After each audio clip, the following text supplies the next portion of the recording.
camping di Jogja, anak-anak aktif 98. Pasti itu juga Pak Harto sangat cerdas dan cerdik, berotak dalam politik. Tapi beliau merasa saya sudah lihat masa sebanyak itu. Itu artinya akan terjadi social unrest, kerusuhan di mana-mana. Ya saya mundur aja. Intelijen, polisi atau kalangan militer.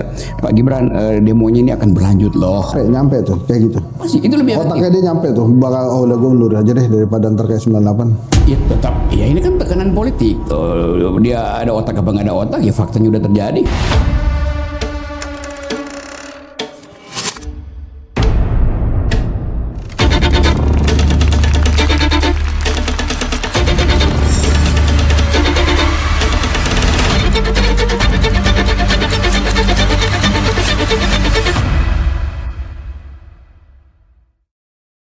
Bang, Yes, haruskah kita berharap pada Pak Prabowo sekarang? harapan itu satu-satunya modal mereka yang ingin membahagiakan rakyat. Tetapi modal itu bisa dikuras oleh energi negatif, yaitu keraguan-raguan. Jadi harapan dan keraguan-raguan selalu bersifat tukar tambah. Kalau ragu-ragu nggak ada harapan.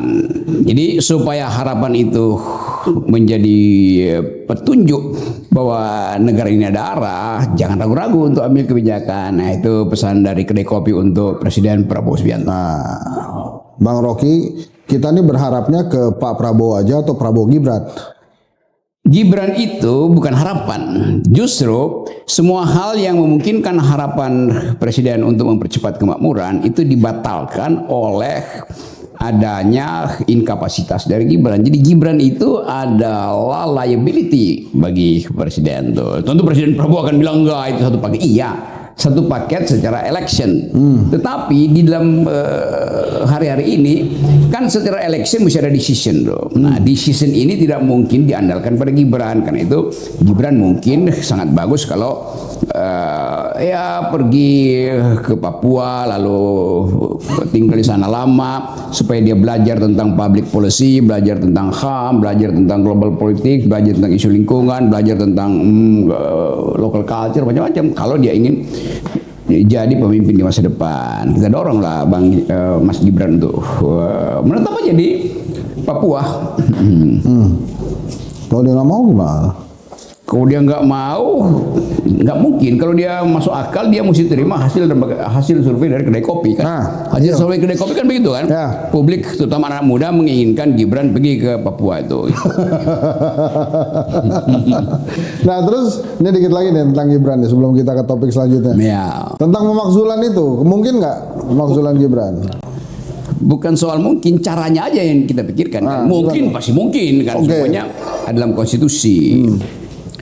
Nah caranya ya melalui mekanisme yang diatur oleh undang-undang, tapi itu panjang, mesti DPR proses dulu, MK, lalu ke MPR kirim ke MK balik lagi buka sidang dengan hukum acara pemaksulan, setelah diputuskan dibalikin ke MPR, kan sulit kan. Yang gampang adalah kan ini minggu ini kasus itu akan dibuka, bersama dengan itu minggu depan lagi anak-anak mahasiswa ini mulai masuk kuliah. Dan seperti biasa, senior akan ngajarin cara berorganisasi, cara demo itu. Seperti terutama Unpad itu kan ikatan alumni Unpad kan banyak yang aktivis kan. Nah, mereka yang akan mengajarkan murid-murid junior mereka untuk belajar demonstrasi. Nah, kalau dia mulai dibuka kasusnya, mahasiswa mulai masuk kuliah, demo ke DPR.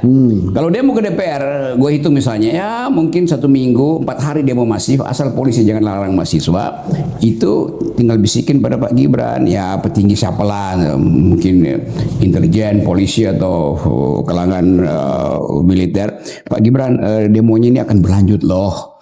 Jadi tinggal pilih mundurkan diri atau 98, gitu aja.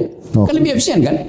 Begitu jadi fakta politik, ya udah mungkin Pak Gibran merasa ya udah saya mundurkan diri aja. Nyampe tuh kayak gitu. Pasti itu lebih efektif. Otaknya dia nyampe tuh, bakal udah gue mundur aja deh daripada ntar kayak 98. Ya tetap, ya ini kan tekanan politik.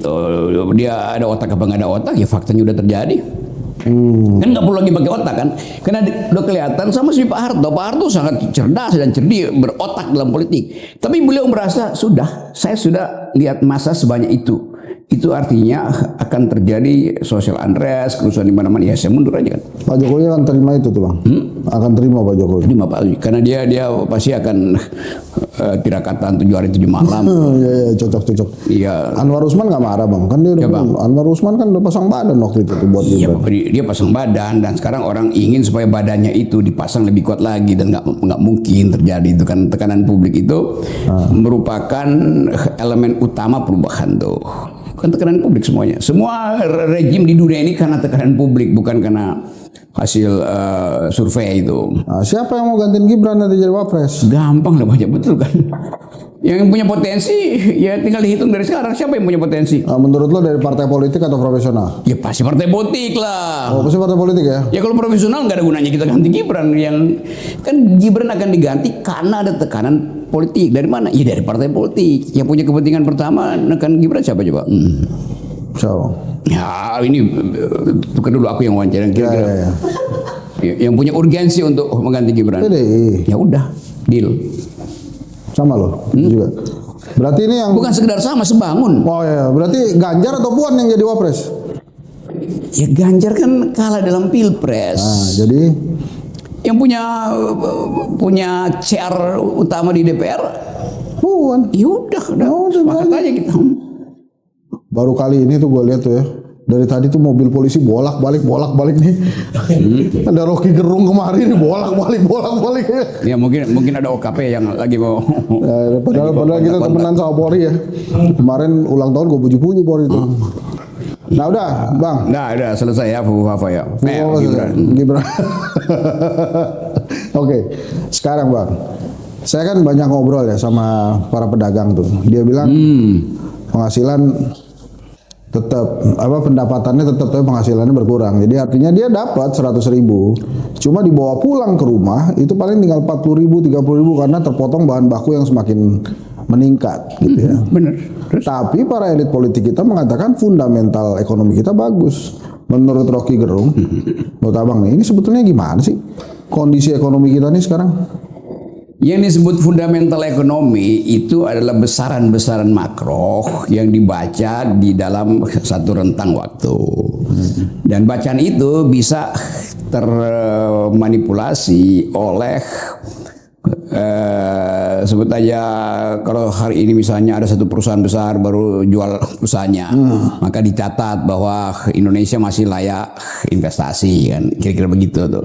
Tetapi piring mama itu tidak mencerminkan fundamental ekonomi, karena piring mama itu setiap 10 menit itu harus dicuci. Nah kalau mama habis cuci piring terus selama 1 hari nggak pernah dipakai, itu penanda bahwa nggak ada yang dimasak di situ. Kan begitu cara melihatnya. Jadi linkage makro dan mikro ini juga nggak mengerti itu. Nah misalnya kalau fundamental ekonomi bagus, ngapain sembunyikan data fundamental, yaitu lapangan kerja. Ya.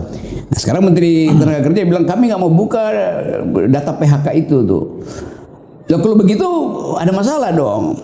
Secara nggak langsung dia bilang kalau kami buka nanti banyak orang yang akan pesimis dengan keadaan. Dia sendiri ngaku ada orang artinya fundamentalnya buruk kan? Kan goblok. Dia buka sendiri masalahnya. Gitu. Nah, jadi pemerintah mesti gimana supaya ekonominya bagus nih? Ya percayakan bahwa kelas menengah itu ada sumber utama untuk menghidupkan ekonomi. Kan selalu kita bilang pertumbuhan ekonomi ya, tapi pertumbuhan ekonomi yang konsumen didorong oleh konsumsi. Sekarang konsumsi kelas menengah menurun drastis. Mungkin 2 bulan lalu mak kalau ke ATM dia lihat ya masih ada 2-3 juta tuh. Sekarang mungkin dia lihat tinggal 150.000 ATM-nya. Kenapa? Karena dari 43% sekarang tinggal kelas menengah kita tinggal 12 sampai 9% malah. Jadi nggak ada lagi daya beli. Kalau nggak ada daya beli, ekonomi nggak bertumbuh. Teori dalam Keynesian Economics itu, kalau ekonomi mengalami kemacetan, maka pemerintah mesti keluarin uang tuh, state spending, public spending tuh. Nah sekarang yang terjadi, pemerintah nggak mau keluarin uang karena efisiensi. Jadi daya beli tidak ada, supply uang dari pemerintah nggak ada, ekonomi nggak bertumbuh lah. Nah yang terjadi kan kita lihat makin banyak warung. Lalu wah ini bagus UMKM. Iya, Mereka bukan buka warung karena cuaca bagus, cuaca ekonomi bagus. Mereka tadinya punya toko, sekarang turun jadi warung, begitu cara bacanya. Jadi lebih kecil. Makin kecil size-nya kan. Oh. Tuh, jadi ya pendapatannya tetap ada. Tapi kayak tadi cerita Bapak itu, iya mungkin, iya tetap ada pendapatan. Tetapi yang belanja di situ biasanya ya tadinya jual biskuit segini, jual tempe segini, tapi tinggal dibikin tipis itu. Harganya tetap. Ya dia mesti beli 2 tempe, uangnya habis. Nah, udah kita balik ke geser. ATM, sementara anaknya mau sekolah. Ya. Geser lagi lah kita. Gen Z itu sebetulnya beneran bisa jadi harapan generasi emas atau justru nantinya jadi kutukan loh buat Indonesia tuh? Jadi kutukan berakhirnya. Karena begitu Gen Z ini mau jadi generasi emas, dia mau jadi apa yang disebut sebagai apa yang biasa bonus demografi. Sekarang kita lihat faktanya. Bonus demografi mengandalkan kekuatan sumber daya manusia. Oke.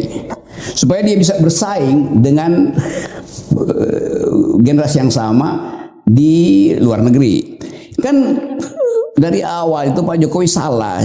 Indonesia akan dapat bonus demografi karena kita punya penduduk yang banyak, ada lapangan kerja, maka 2045 kalian anak-anak muda, kalau pendapatan kalian 5 juta sekarang, 20 tahun lagi kalian akan punya pendapatan 30 juta, 6 kali lipat. Itu namanya bonus demografi. Itu namanya tolol. Bonus demografi itu perbandingan antara kapasitas anak muda Indonesia dalam 20 tahun ke depan dengan kapasitas anak muda yang sama di Malaysia, Vietnam, Singapura. Jadi kalau Indonesia dari 5 ke 30, 6 kali lipat gajinya, itu kalau Malaysia dan Vietnam, Thailand, Singapura bangkrut. Nah, itu masalahnya. Nah, kalau dia naik 7 kali lipat, ya bonus demografi pindah ke sana. Akibatnya apa? Ya anak muda Indonesia itu akan cari kerjaan di Singapura, brain drain. Orang akan cari kerjaan di Malaysia. Di sini nggak ada bonus demografi. Gitu. Dari awal Jokowi nggak ngerti konsep bonus demografi, dan nggak ada istilah bonus demografi. Yang ada demographic dividend itu. Kalau bonus ya dikasih gitu dong. Nah, supaya dapat dividen orang mesti investasi dulu. Nah, sekarang begitu banyak orang yang kayak barusan gue baca tadi tuh postingan diwawancara sama apa namanya koran di Singapura tuh Asia Week ya. Oh ya. Asia Week wawancara seorang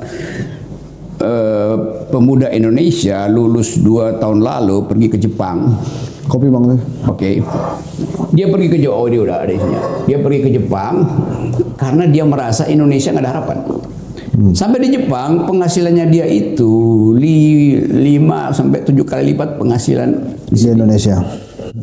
Maka dia merasa ya saya lebih baik kabur aja dulu. Jadi real kabur aja dulu. Nah itu yang namanya bonus demografi kita yang memanfaatkan Jepang. Kan gitu jadinya. Nah, lantas kalau lo bilang itu kutukan, ntar 2045 jadi kayak apa tuh? Iya benar ya, potensi fail state lah, bangkrut secara ekonomi kan. Kan itu dengan mudah kita lihat kan keadaan dari hari ke hari itu. Semakin banyak orang yang pergi ke luar negeri kok. Faktanya begitu. Tapi dianggap itu tidak nasionalistik, tidak patriotis. Oke, kalau patriotis dia harus tinggal di Indonesia.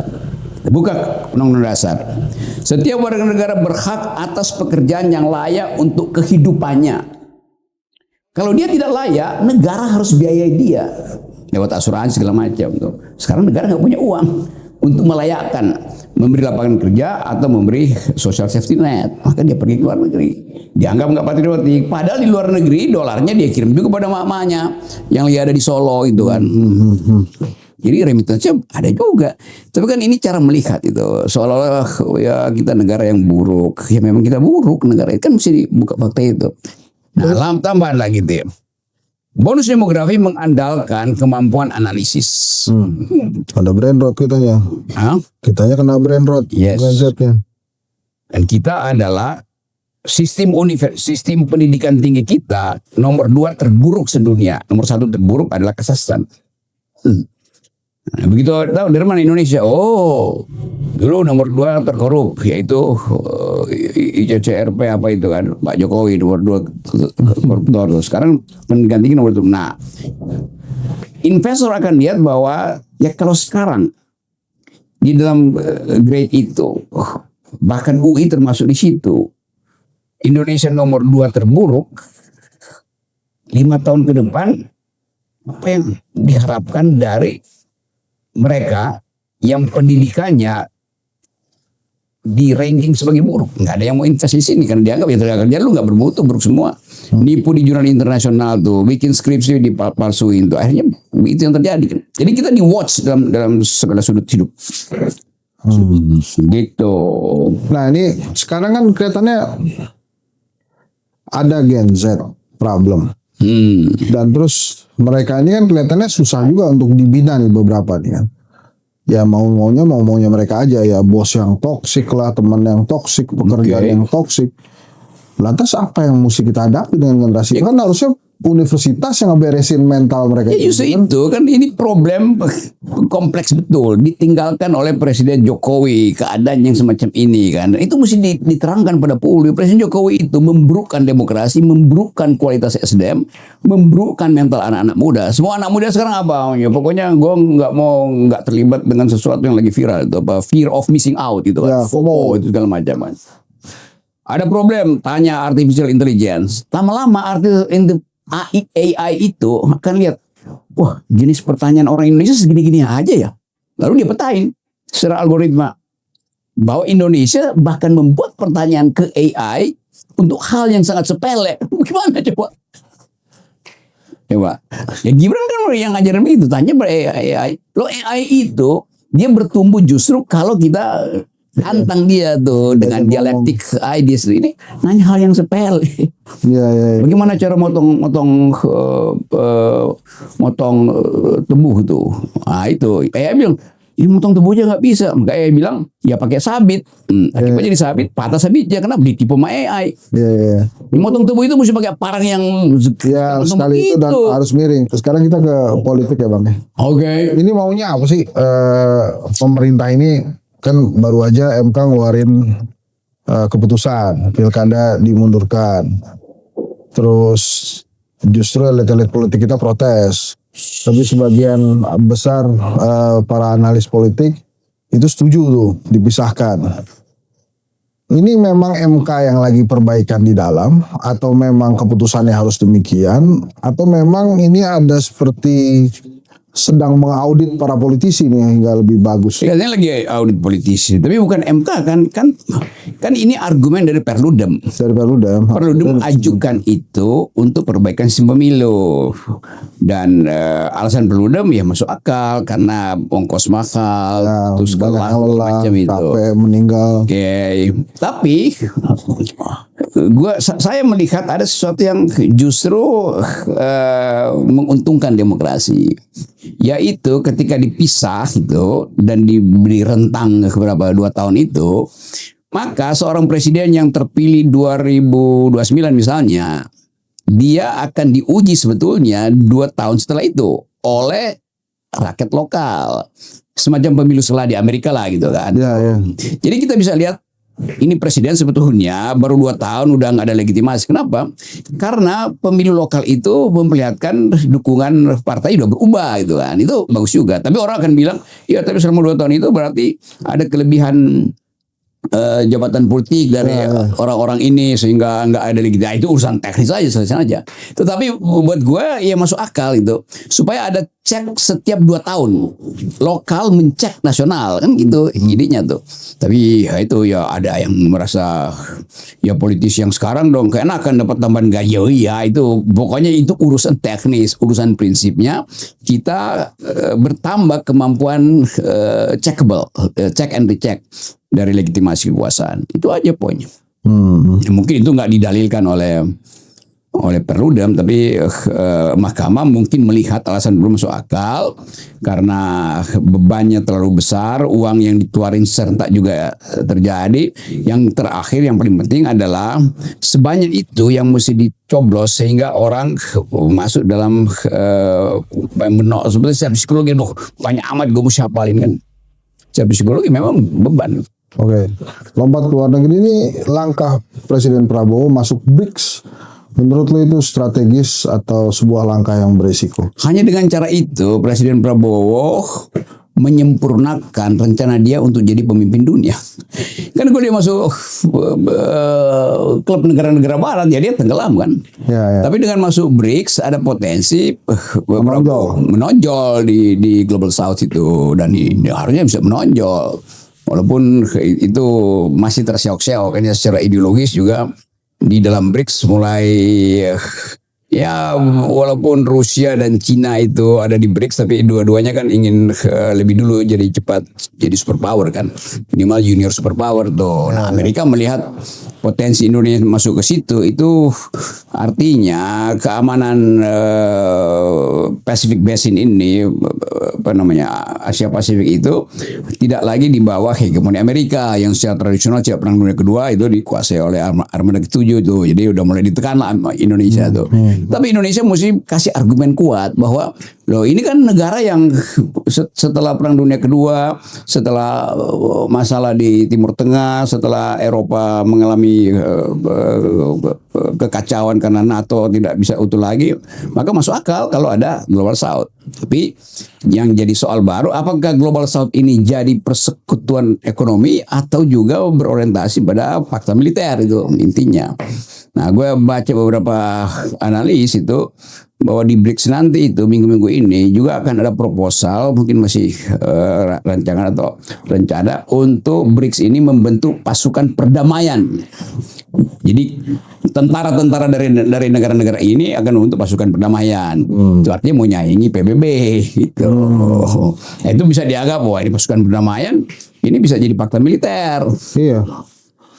Tapi itu merasa terancam nggak negara-negara Barat dengan adanya BRICS ini?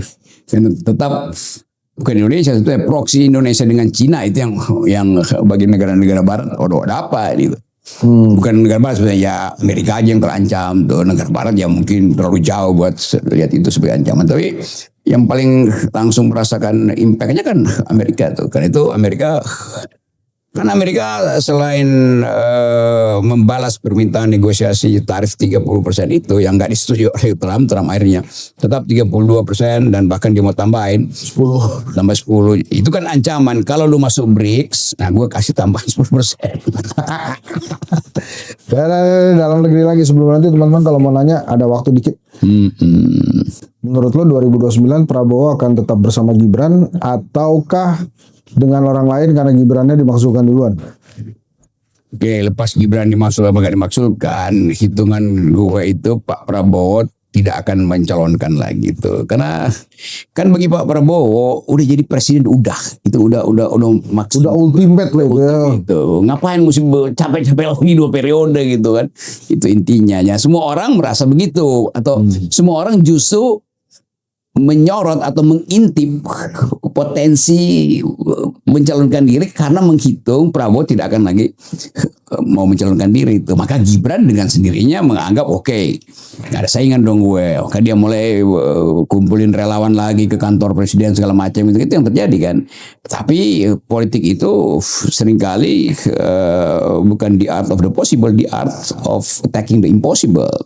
Nah, itu dasarnya kenapa pemaksulan itu menjadi penting tuh. Dan anak-anak muda pasti kalau dengar uraian kita ini, dia mungkin merasa iya, kalau Prabowo nggak mau lagi jadi presiden, jadi Gibran dong. Jadi anak muda itu yang punya kepentingan sebetulnya. Jadi pemaksulan itu bukan sekedar kepentingan purnawirawan, tapi mereka yang menginginkan ada kompetisi fair. Jadi kalau Gibran sejak sekarang ya udah pasti secara tradisional namanya udah melambung dong. Nah, anak muda ini justru yang punya hasrat untuk memaksulkan Gibran, karena bagi mereka ya bukan itu model anak muda yang kita bayangin 2029 itu. Tapi sekarang belum ada anak muda yang bersuara, itu baru purnawirawan aja bersuara. Iya, purnawirawan tetap ada di depan. Kalau anak muda bersuara, artinya suara itu juga ya suara kecil aja kan volume besarnya udah pada purnawirawan. Anak muda mah merasa oke, udah segitu. Ya mungkin karena masih liburan, tapi setelah masuk Juli Agustus pasti itu peternakan kaderisasi pasti jalan tuh, dan udah pasti itu anak muda udah pasti menghajar Gibran tuh, taruhan sama gue.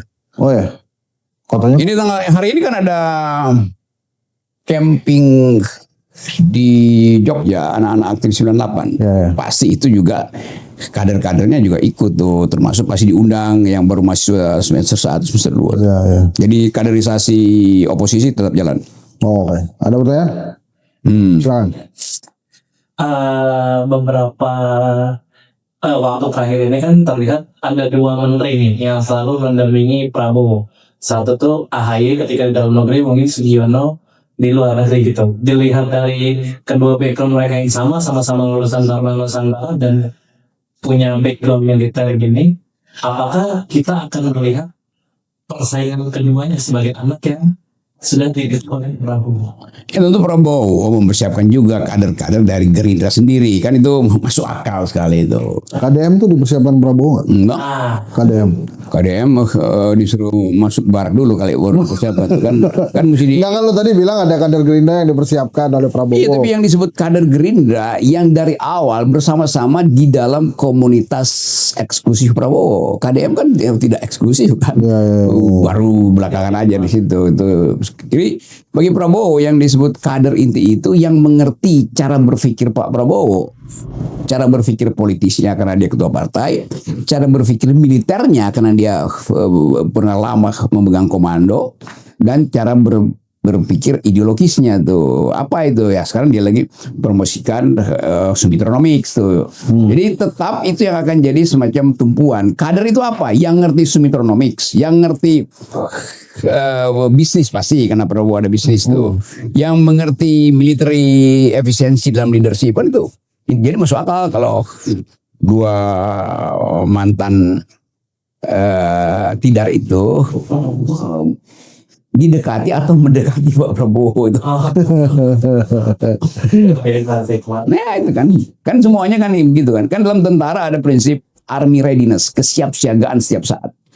Jadi pasti dua perwira ini, dua mantan perwira ini ya army readiness karena di depannya ada presiden, junto komandan itu. Oke, pertanyaan full, ada pertanyaan? Oke, silakan Bang Rocky, pesan penutup. Wah, baik itu buat Pak Prabowo boleh, Gibran boleh, buat Pak Jokowi boleh, kali aja didoain supaya cepat sembuh ya.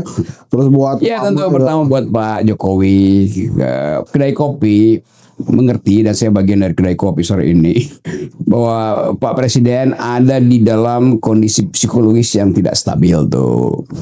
Apapun isu tentang ijazah itu sudah menyentuh saraf yang paling pekah di dalam kehidupan pribadi beliau tuh, yaitu menyembunyikan kebohongan. Tentu masih ada proses hukum, tapi makin rumit karena Presiden Jokowi bertahun-tahun menyembunyikan rahasia itu, dan orang akan anggap kalau dari awal diberitahu bahwa saya asli, tentu nggak akan ada orang yang dihukum. Sekarang udah ada Gus Nur sama Bambang Tri yang dihukum tuh. Yang kedua, kesulitan dari Pak Jokowi karena terlihat Pak Jokowi hanya mungkin, atau jangan pakai pasti hanya akan aman kalau ada yang menjamin dia. Siapa yang jamin? Pak Prabowo. Tidak mungkin Pak Prabowo jamin sepenuhnya. PDIP tidak mungkin karena dia sudah keluar dari situ. Golkar tidak mungkin. Semua partai itu sifatnya pragmatis. Jadi Pak Jokowi akan cari siapa yang akan menjamin dia, karena terus-menerus dia dipersoalkan dinastinya lah, apa namanya, mungkin money laundering ada juga di situ tuh. Siapa yang paling mungkin menjamin? Ya cuman anaknya. Ya karena itu Gibran adalah taruhan final dari Pak Jokowi. Sementara Gibran disorot sekarang oleh kalangan jenderal. Jadi tameng pertama dari Pak Jokowi juga menjadi beban pada dia tuh, karena dia mesti selamatkan lagi Gibran. Itu menyebabkan dalam analisis saya secara faktual aja atau deskriptif, Pak Jokowi mengalami psikosomatik, lalu dia stres itu. Tapi oke, semoga Pak Jokowi sehat, dan ini hal yang memang harus dihitung bahwa seorang tokoh itu setelah dia lengser justru semua letupan kecil itu akan diorkestrasi. Siapa yang orkestrasi? Alam semesta yang orkestrasi. Nah itu dokter-dokter kepresidenan nggak bisa nyembuhin apa? Yang tadi abang bilang itu stres. Ya, kalau dia stres kan disembuhkan secara psikologi. Bisa minum obat penenang, apa namanya Prozac, apa namanya Xanax, apalagi Esilgan itu semua obat yang kita tahu zaman kita masih kan gitu atau itu mungkin udah nggak mempan. Kenapa? Karena dia mesti diterapi dari keteduhan moral dia tuh. Nah kalau cuma problem Pak Jokowi ya mungkin gak ada soal kan, karena Jokowi anggap toh nggak apa-apalah saya dilecehkan terus, tapi saya akan diselamatkan oleh putra saya yang bakal jadi presiden 2029. Ternyata putranya juga bermasalah. Jadi 2 kali dia mengalami krisis psikologi itu soal Pak Jokowi. Terus Buat Gibran ini anak muda yang sudah berkali-kali saya terangkan ke publik. Dia pernah datang ke rumah saya tuh, mau belajar. Pada waktu itu saya tanya, kamu benar mau belajar menjadi... Ngomong tuh mundur sedikit. Itu proses datang ke rumah tuh gimana? Dia telepon lu atau ajudannya nelpon lu? Iya, itu kalangan Gibran itu ada beberapa yang lagi ngasuh Gibran, temen gue tuh, senior itu. Rok nih si Gibran nih, dia ngotot mau ketemu lu tuh. Ngapain? Dia ngefans katanya tuh. Ya oke, datang aja tuh. Oke, karena begituan ya dia datang itu kan hari Jumat. Terus kenapa kamu Gibran? Gini Om Rocky, saya mau belajar itu. Justru hari ini saya bolos. Saya ingat dia bolos dari sekolah kader PDIP karena bosen. Kenapa kok bosan? Gitu yang ngajar itu kayak Om Rocky bilang dungu semua itu. Dia udah mulai komponen gua tuh kan. Oke, kalau kamu mau belajar oke. Berarti kamu tidak ingin jadi politisi itu. Ya enggak, saya mau jadi anak muda biasa aja. Kalau kamu ingin jadi politisi, ikut aja bapak kamu. Mau dari wali kota mau ke Gubernur DKI, panggil semua wartawan, saya promosikan kamu sekarang sekaligus diuji ya, belum wajar. Kok bisa mau jadi berbisnis aja tuh. Jadi dia maksudnya begitu, setelah wali kota dia mau berbisnis. Ya dia bohongin gue, tapi gue udah cium-cium, ini perangai ini kayak bapaknya juga nih. Nah, pada waktu itu saya sebut bahwa oke, kalau Anda ingin belajar ya sungguh-sungguh gitu. Tapi setelah itu kan ya berubah. Yang muncul justru adalah rumor yang sengaja disebarkan oleh bajingan-bajingan tol itu. Rocky Gerung sudah didatangi oleh Gibran dan ditinggalkan 20M supaya jangan kritik-kritik lagi presiden. Ya memang setelah itu ya ada 2-3 hari kali saya nggak kritik kan gitu. Hari ketiga gue kritik lagi Presiden Jokowi. Muncul lagi bullying tuh. Rocky Gerung ditinggalin 20M masih mengkritik dulu Jokowi itu. Itu orang nanya, gue bilang ya perjanjiannya 20T bukan 20M. Lu lebih jauh lagi tuh. Gue pikir 25. Gitu ya biasa kan gitu. Tapi udah Gibran akhirnya memilih untuk berpolitik gitu terus sampai dia jadi wakil presiden sekarang. Nah, sekarang orang evaluasi kapasitas Pak Gibran itu memang jauh dari prasyarat untuk memimpin Indonesia. Nah itu yang dicemaskan oleh para purnawirawan. Kalau terjadi kecelakaan politik atau sesuatu yang ya sifatnya darurat sehingga Indonesia tidak ada untuk sementara misalnya dalam kendali Pak Prabowo, maka mesti ke wakil presiden kan. Nah, masalahnya di situ. Jadi masuk akal gitu loh. Purnawirawan yang udah asam garam politik tahu ini bahaya nih kalau ada sesuatu. Itu aja buat Pak Gibran. Jadi pesannya apa buat Gibran? Pesannya apa buat Gibran? Ya berkantor di Papua belajar gitu. Balik lagi yang tadi tuh ya. Tadi itu udah paling bagus. Supaya beliau kalau dia masuk 2009 dia akan bilang saya bukan sekedar ban serep. Ban saya itu sudah saya jalani di Papua dan medan Papua berat itu kan, medan internasional, medan HAM, medan lingkungan, medan local culture. Nggak, balik lagi ke tadi, ada apa sih Bang pertanyaan paling susah dari Gibran waktu itu? Waktu ketemu lo tuh. Dia nggak bertanya. Hah? Masa nggak nanya? Ya dia minta justru dia minta kritik pada dia tuh. Gue bilang ngapain saya kritik kamu, saya kritik bapak kamu. Nanti kalau kamu jadi presiden baru saya kritik kamu. Masa gue kritik ke wali kota yang bener aja kan. Lo jangan-jangan jadi alat pencitraan lo waktu itu tuh. Udah ketemu Rocky Gerung gitu. Memang itu maksudnya kan. Oh iya. Dan gue merasa senang karena dia memperalat gue tuh. Artinya salah pakai alat. Iya, salah pakai alat. Itu pasti terjadi kan sekarang. Buat Pak Prabowo lah pesannya. Pak Prabowo, Anda ada di dalam situasi yang uncertainties, itu banyak ketidakpastian. Tapi saya tahu Presiden menginginkan ada percepatan kemakmuran dan ideologi itu lengkap di kepala Pak Presiden karena dia lihat bahwa sementara ini ada kontradiksi antara ide Indonesia yang sosialistik dan pembangunan yang 10 tahun di bawah Pak Jokowi kapitalistik. Tetapi kontradiksi itu tidak mungkin diucapkan oleh Pak Presiden karena ada semacam sebut aja perjanjian diam-diam apa namanya itu tacit agreement antara Prabowo dan Pak Jokowi yang kita nggak tahu tuh, yang hanya bisa kita lihat indikasinya bahwa Pak Prabowo masih permisif pakai istilah itu aja terhadap orang-orang Jokowi di kabinet tuh. Nah, yang ingin kita ingatkan apa namanya?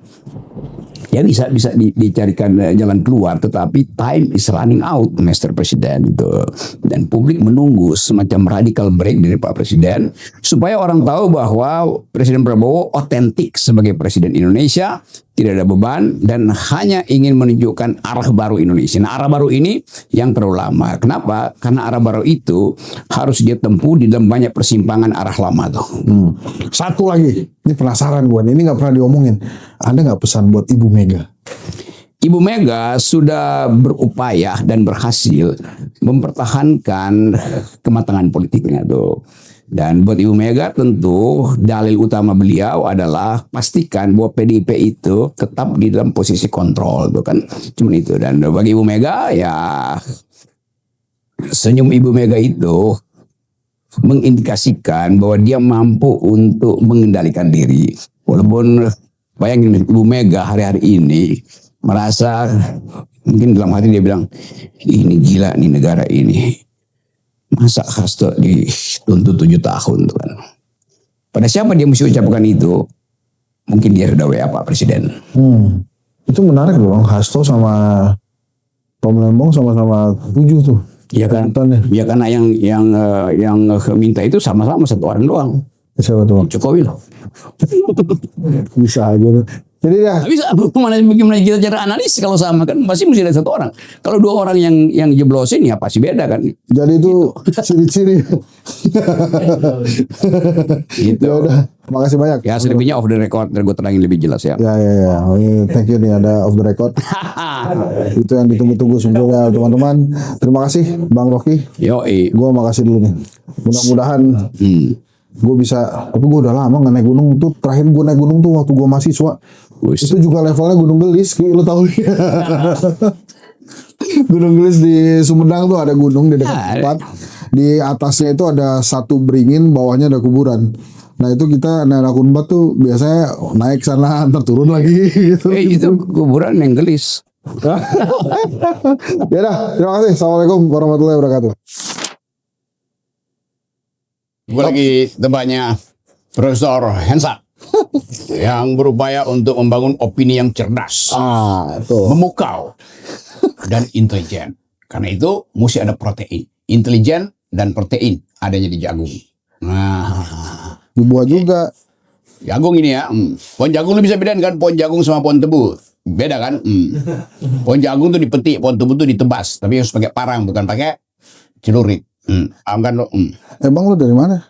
Dari mana? Ya habis mangkas-mangkas tebu gue. Pasti.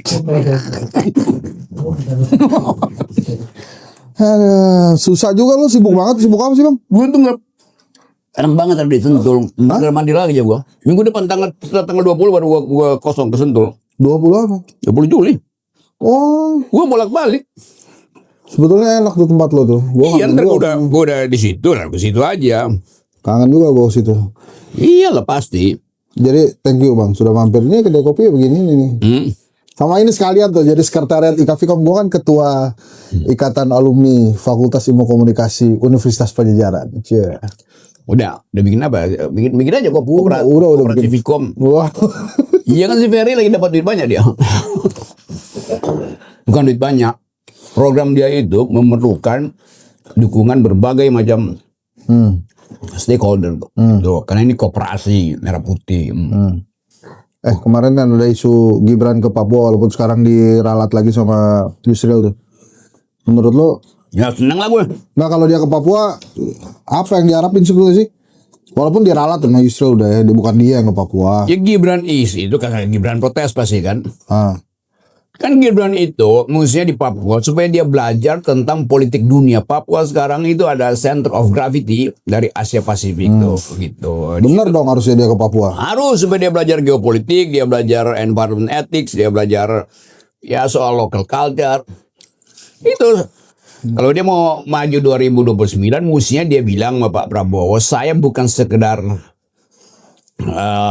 Des Papua, saya ingin punya istana di Papua. Sampai 2029 saya mau magang di situ, belajar segala macam. Semua belajar mahal dari situ. Apalagi sudah food estate 3 juta hektar kan. Dia mesti amanin itu. Lah terus kok kenapa dibatalin? Ya pasti dia merasa dia tidak mampu atau tidak sesuai dengan petunjuk bapaknya. Kan dukunya bilang beda. Nggak, maksud gue juga setuju. Harusnya dia ke Papua aja sekalian dia belajar kan. Iya, sampai 2029 jangan balik-balik ke Jakarta. Di Jakarta ya dia bagi-bagi skincare lagi. Padahal yang dibutuhkan adalah brain care. Jadi kalau nggak jadi ini, yang rugi itu dia apa rakyat Indonesia sebetulnya? Dia nggak jadi ke Papua nih. Dia nggak ngapa-ngapain juga, rakyat Indonesia nggak ada ruginya. Justru dia yang mesti belajar sebagai anak muda. Konflik, gimana ketegangan antara Indonesia dan Australia, kan udah deket Australia itu kan. Ya. Bahwa di Australia, di Darwin tuh pemerintah Australia memfasilitasi naval, apa namanya, angkatan laut Amerika untuk parkir di situ tuh. Dia pasti apa ya, mantap Indonesia dong pasti kan. Beberapa senjata kendali jarak jauh itu dari Australia itu diarahkan justru ke Indonesia tuh. Itu kan Gibran mesti paham. Masa dia paham soal, dari situ dia belajar tentang aura politik dunia, bukan aura farming doang. Itu serius ya. Enggak, tapi bener nih. Kita bisa, nggak, kita bisa berharap nggak sih sama Gibran sebenarnya? Usul berharap dia mau nggak jadi pemimpin gitu. Nah kalau dia mau, apa syaratnya? Pergi ke Papua. Jadi lebih bagus ke Papua atau ke IKN? IKN itu buat dia kunjungi 3 bulan sekali buat lihat singkong sama tebu yang dia tanam di situ kan. Oh. Ya. Repot ya. Enggak, ini soalnya Ini kan percakapan kedai kopi. Enggak, topik politik kita tuh kalau nggak Gibran sekarang ada Bobby.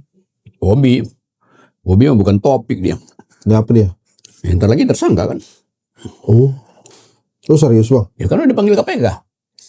Belum dipanggil. Berpotensi dipanggil. Itu kata-kata kedai kopi begitu, kata lembaga survei. Kata lembaga Intel pasti tersangka gitu. Gua nggak peratnya turunan nomor 2, nomor 3 orang dia bagaimana? Nah, terus kalau jadi Bobby bisa tersangka. Terus habis Bobby tersangka akan kena keluarga Jokowi yang lain nggak? Keluarga Jokowi akan kena kalau Presiden Republik Indonesia nomor 8 memutuskan akan melakukan radical break. Nah itu. Apanya brain rot tuh? Radical brain. Itu semacam. Itu kan sama-sama 12 lah. sama kontroversi tuh. Ya. Radical brain sama brain rot tuh. Nggak emang? Enak nih. Ya enak lah, khusus buat lo itu. Ada tulisannya tuh Rocky. Jagung buat Rocky. Ini bukan jagung dari food estate yang 3 juta hektar di sana ya di Papua ya, belum ada tuh. Itu masih omon-omon. Ini namanya jagung untuk Rocky Gerung. Wah. Bang. Jagung artinya jangan sampai Jaksa Agung nggak diganti. Emang kenapa? Ya harus dong, gimana udah bertahun-tahun di situ kan Jaksa Agung, Kapolri apalagi. Emang harus diganti Bang? Ya kalau nggak yang di bawah kasihan kan nggak bisa meritokrasi. Oh, atas dasar itu. Iya dong, kaderisasi Panglima TNI itu kan. Gue pikir ada alasan-alasan politik enggak? Ya kalau alasan politik udah pasti dari lama diganti dong. Oh. Nah itu tadi balik ke keluarga Jokowi. Jadi emang itu sengaja ditarget atau nggak sengaja ditarget sih? Siapa? Itu Bobby. Bukan nggak sengaja ditarget, memang ada potensial untuk jadi tersangka karena itu kasus yang udah diintai oleh media massa dari awal. Kan yang pertama kali survei Bobby itu potensi untuk melakukan korupsi dalam kebijakan kan kedai kopi kan. Tahu aja dia. Nah, geser. Sekarang ke bapaknya. Sebelum kita mulai podcast beneran. Nah itu kalau lu, pendapat lu tentang ijazah Jokowi gimana? Kalau gue tuh ngelihatnya ini sih terserah UGM. Kalau UGM bilang asli, UGM bilang nggak asli ya nggak asli. Ijazahnya asli. Ijazahnya asli. Terus itu yang nggak asli pemiliknya kan. Gimana kan? Serius deh, ini kali pertama gue denger ini apa lo ngomentarin ijazah. Selain waktu itu di acara si Iya dong. Aiman, Ijazah pasti asli, pemiliknya. pemiliknya yang palsu. Lo gimana lo? Ya, jadi menurut lo ini ijazah Jokowi itu asli apa palsu nih? Ijazahnya Asli, asli, pemiliknya palsu. lo ngerti ya maksudnya ya? Ngerti? Jadi ini ujungnya sampai mana? Ujungnya nih, ya nih. Menurut Rocky Gerung, ini isu emang dibina oleh Jokowi atau emang beneran ada nih si Roy Suryo? Kalau isunya dibina Jokowi, nggak mungkin Jokowi setiap malam minum obat penenang, stres dia kan nggak bisa dong. Sampai psikosomatik. Emang Pak Jokowi sakit apa? Nggak ada kan psikosomatik semua gejala apa, epidermis itu kan. Asli karena Lo tau ini dari Gibran ya? Gibran kan anak didik lo tuh. siapa? Nggak, lo tau isu Pak Jokowi stres Enggak, Gibran minta diri di waktu itu. waktu itu, sekarang udah nggak. Ya bapaknya udah jadi raja, ngapain dia? Jadi kali pertamanya ada murid ninggalin gurunya nih. Iya, Oh. belum jadi murid, baru mendaftar. Kalau jadi murid nggak mungkin keluar. Terus satu lagi nih. Pokoknya kita mulai podcast nungguin Rocky habisin jagung ya. Kalau dia nambah lagi ya kita ngobrolnya di sini terus. Terus stres soalnya anaknya mau. Jagung, jangan diganggu Bung. Terus isu rewang itu gimana sih sebetulnya? Apa? Nggak kan lu pernah cerita tuh di salah satu podcast bahwa rewang itu ketemu lu cerita tentang zaman dulu. Nggak, itu real. Rewang itu tokoh asli. Kalau nggak real, berarti ceritanya gue pungut dari pasar pramuka apa?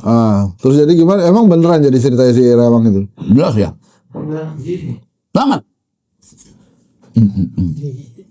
Ceritain lagi napa? Salah netizen jagung saya Ya. Karena serius 20% lagi. ngomongin rewang nih. Samaran publik tinggal 20%. Ngomongin rewang nih, ngomongin serius soalnya. Itu ada kaitannya yang lu cerita tentang rewang itu ada kaitannya dengan ijazah yang sedang diomongin ini nggak, ijazah palsu segala macam. Kan kalau zaman dulu kan Lah, nggak bang, kalau zaman Soeharto dulu kan susah dapat ijazah kalau ada kaitannya dengan yang rewang-rewang itu. Rewang orang pintar. Rewang anak muda waktu itu, umur berapa? Mungkin 30-an. Jadi pemimpin pemuda rakyat, nanti otaknya bagus. Itu. Setelah itu dia kan setelah tahun berapa itu ya? Ya waktu Jokowi wali kota lah. Ya. Sebelum 2014 lah pasti. Nggak, itu berarti sebelum 2012 juga. 2012 dia jadi gubernur. Iya berarti sebelum itu. Ya gue kasih kuliah di situ. Nah, Pak Rewang itu kan kemudian meninggal dia mungkin setahun apa beberapa bulan setelah itu. Berarti dia meninggal sebelum Jokowi jadi presiden tuh pasti itu. Kan bisa di Google. Orang bilang Rewang kan zaman dulu. Iyalah Rewang itu dia udah bebas kok ada. Dia ditahan di Cipinang apa?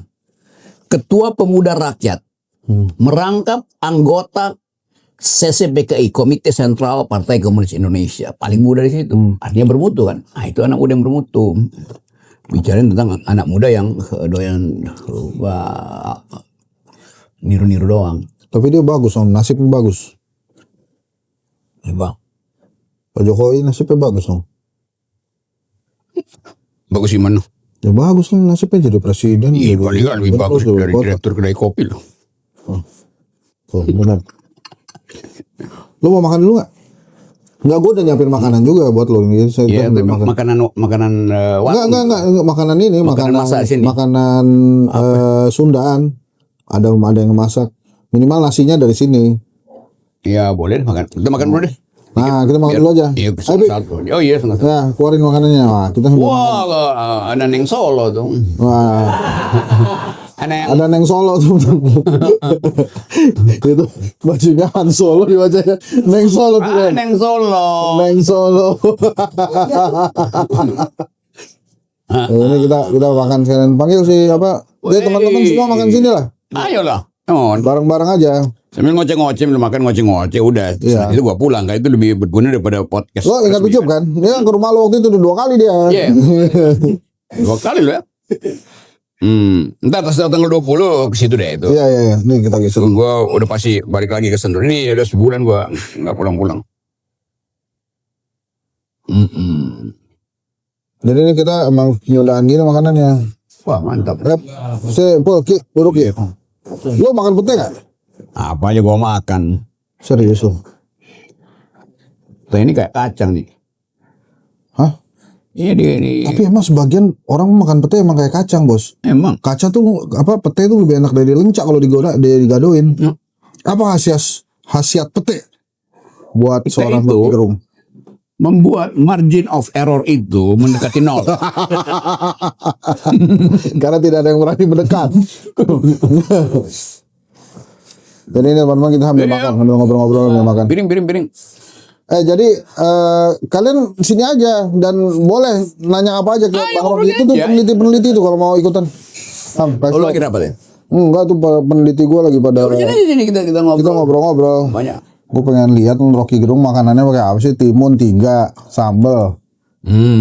Lah ini lu kalau makan Sambal mesti lu makan gini di warung bayarnya murah dong, bayar nasi doang.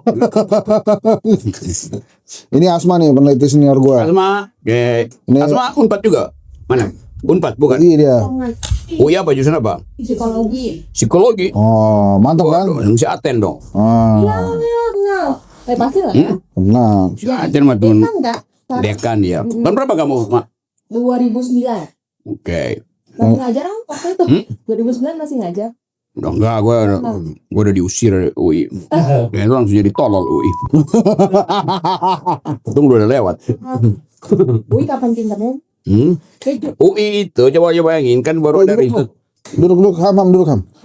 UI tetap risk. Rifki kalau itu teman-teman kalau mau join ngobrol nih. Iya. Banyak kita ngobrol banyak sebentar sini. Bismillah. Iya bro. Coba. Ah. Ngajar sampai berapa? Pas reformasi 1999 sampai 2015-16. 2009 tuh masih ada dong kalau Masih dong. ya. Ya 9 mah gue masih ngajar. Kan kalau saya nonton Dian Sastro yang ditanya selalu gimana dibimbing Rocky Gerung, saya baru tahu gimana membimbing Dian Sastro. Gimana membimbing Dian Tapi Sastro? nggak apa-apa lah ya, nggak usah ngomongin yang berat nanti kalau Iya santai aja. Gue nggak pernah membimbing dia. Hah? Dia bilangnya dibimbing Bapak. Iya.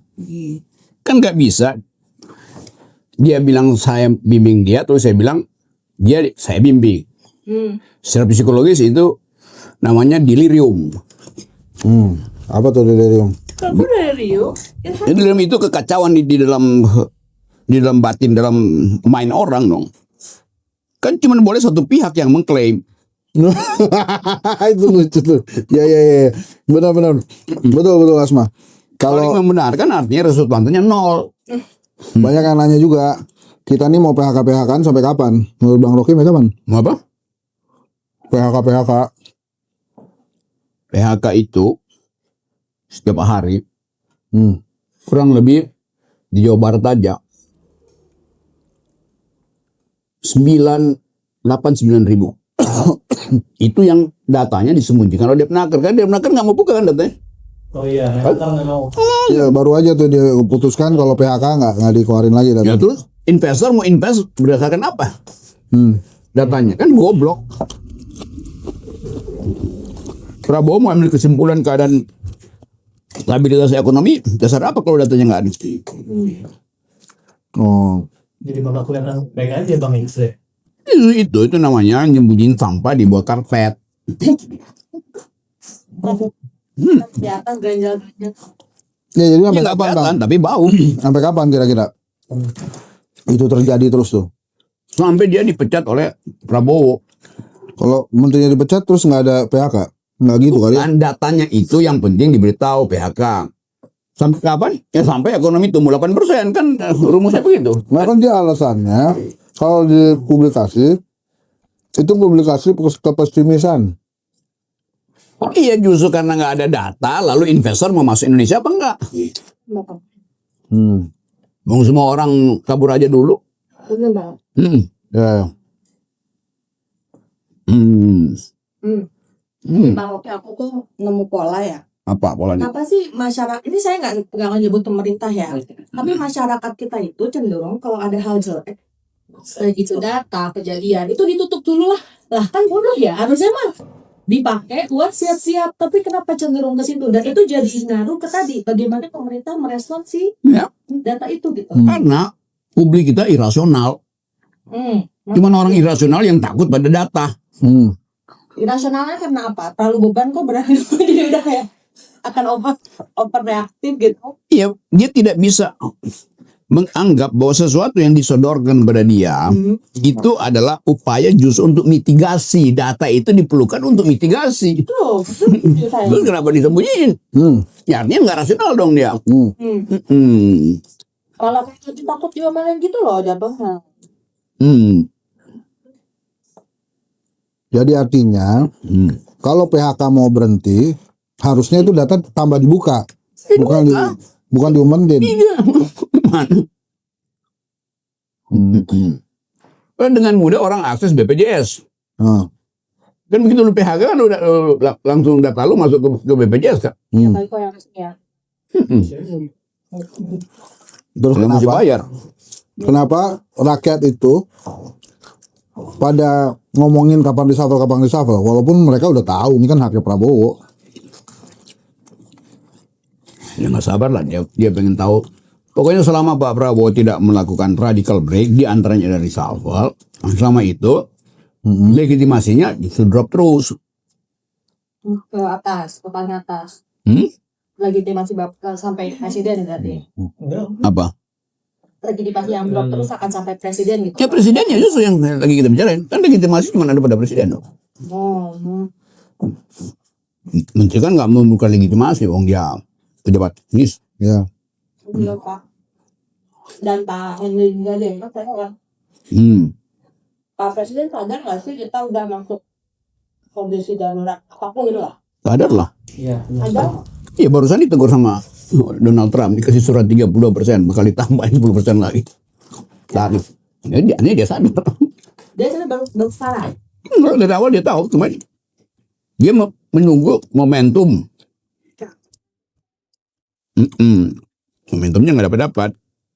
Udah dia udah marah-marah tuh, koruptor beginilah, menteri nggak bisa pulang rumah. Dia bilang, menteri-menteri saya bagus-bagus kok melindungi saya. Gimana?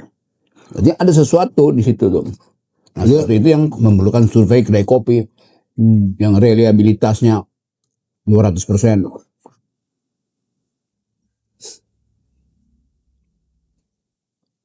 Itu aja di survei.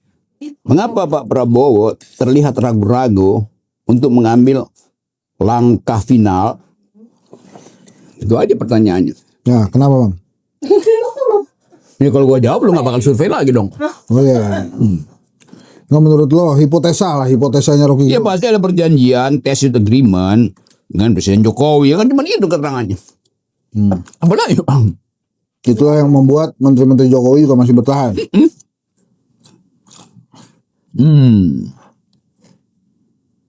Tapi apakah ada dengan Jokowi? Ada dengan Donald Trump. Apa? Jadi Jokowi itu sakit beneran nggak menurut lo Bang? Menurut lo sakit beneran nggak Jokowi? Sakit maksudnya sakit beneran gitu. Yang muka gimana? Enggak, memang perbincangan di kedai kopi kan begini. Ini memang Santai kali kita. kita. Informal. Lu survei apa terakhir? Mas. Survei terakhir. Kalau nasional kepuasan pemerintah Pak di Januari. Kalau kalanya regional kita lagi evaluasi program NGO. Program NGO. Terus ada beberapa survei online juga kita bikin. Ya, kalau yang sifatnya online terakhir itu bahas Mobil listrik ya? bukan Oh ya. Oh. Ntar sore gua bahas di iNews. Jadi gimana tuh sebetulnya kisah Rinjani tuh? Rinjani itu tahun 5-6 tahun lalu yang naik Rinjani cuma 9.000 orang, sekarang udah 63.000 orang. Banyak banget ya. Itu aja secara statistik udah nggak bisa lah gunung itu nampung itu. Nggak ada soal, asal kualitas alarmisnya dinaikkan. Ini enggak. Kualitas apa? Alarmisnya apa? Alarm. Oh, Posko-posko itu ditambah gitu ya. pos P3K itu. Nah terus apa yang terjadi dengan, kan katanya dia terprosok, kemudian sempat hidup, bukan masih hidup terus kemudian meninggal. Tapi lu tahu nggak itu dia diprosok di mana?